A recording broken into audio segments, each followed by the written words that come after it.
Rami Speaks is brought to you by Easy Paisa. मुकाबला था आज असल में कॉलिन इंग्रिम वर्सेस क्वेटा ग्लैडिएटर्स के बॉलर्स का और कॉलिन इंग्रिम ने कमाल कर दिया। छिक्कों की एक धुलझड़ी लगा दी और एक्सपोज हुए क्वेटा ग्लैडिएटर्स क्योंकि आज रन चेज नहीं कर रहे थे, आज बॉलिंग सेकंड कर रहे थे। कुछ ड्यू फैक्टर था, कुछ इनएक्सपीरियंस बॉलर्स थे जो कि प्रेशर की ताब ना ला सके और ना ही कॉलिन इंग्रिम की स्किल की ताब ला सके और क्लास की ताब ला सके। सो बड़ा आसान मेरे लिए पिक है कैच बैक मोमेंट।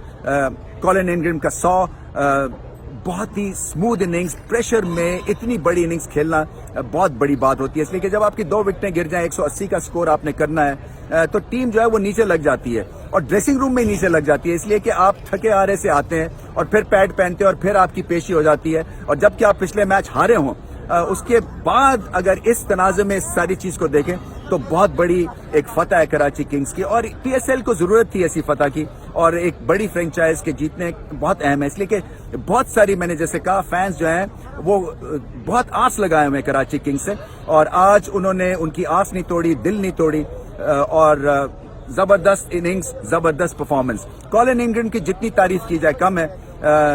छिक्का बेइंतहा छिक्के और बड़े छिक्के, यानी कि ग्राउंड से बाहर जाते हुए कई छिक्के थे और एक तरह से टेक्निकल हल्की सी मिस्टेक हुई मेरे हिसाब से कप्तान सरफराज से, इसलिए कि जब वो चल रहे थे और चौके छिक्के लग रहे थे और 3-4 ओवर्स में कुछ 50 रन निकल गए थे, वहां पे सोहेल तनवीर को वापस लगाना चाहिए था। सोहेल तनवीर ने पहले 2 ओवर्स किए और उसके बाद आखिर में आके 2 ओवर्स किए। उस वक्त तक बात हाथ से निकल गई थी क्योंकि सोहेल तनवीर बेस्ट बॉलर थे और उन्होंने इस पिटाई में भी सबसे अच्छी बॉलिंग की, तो उनको अगर पहले लगा देते तो शायद कहीं वो आउट कर जाते कॉलिन इंग्रिम को। मुकाबला जो है वो ग्लैडिएटर्स के हाथ में आ जाता, मगर ग्लैडिएटर्स के लिए भी सबक है, इसलिए कि जब आप बॉलिंग सेकंड करें तो आपकी बॉलिंग बहुत बेहतर होनी है, कंडीशंस के हिसाब से आपको एडजस्ट करना है, नए लड़कों को जो है उनको टेम्परामेंट शो करना है, फील्डिंग बेहतर करनी है और आउट करने की सोचना है। मगर जब आप एक इवनिंग में हत्थे चढ़ जाएं ऐसे बैट्समैन के जो कि एक अनबिलीवेबल इनिंग्स खेल रहा हो तो फिर जीतना बड़ा मुश्किल हो जाता है। जबरदस्त कॉलिन इंग्रिम ने आज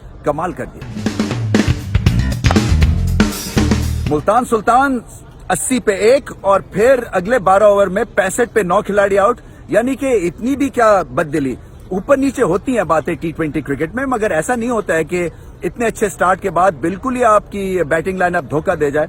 इसके ऊपर बहुत गौर व फिक्र करने की जरूरत है, मगर क्या बात है हसन अली की, इसलिए कि जब ऐसे बॉलर से आप का पाला पड़े तो फिर आपकी बैटिंग जो है वो टेस्ट भी होती है और आपके बैट्समैन को on top of the game होना पड़ेगा और टॉप गियर में खेलने पड़ने की जरूरत थी, मगर ऐसा दिखा नहीं क्योंकि हसन अली ने कड़ाके निकाल दिए।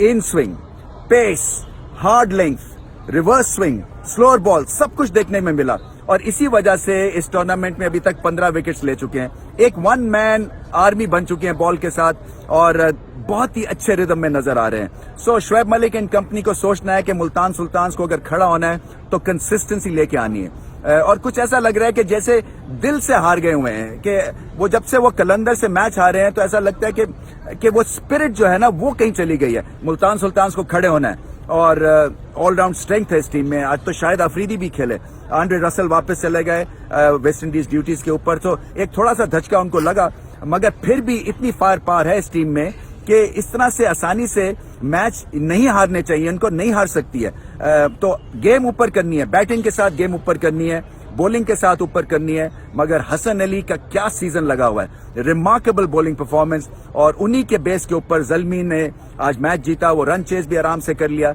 और जो कैटलिस्ट थे, जो कैचबैक मोमेंट मेरे लिए था इस मैच में, वो हसन अली की 4 विकेट्स।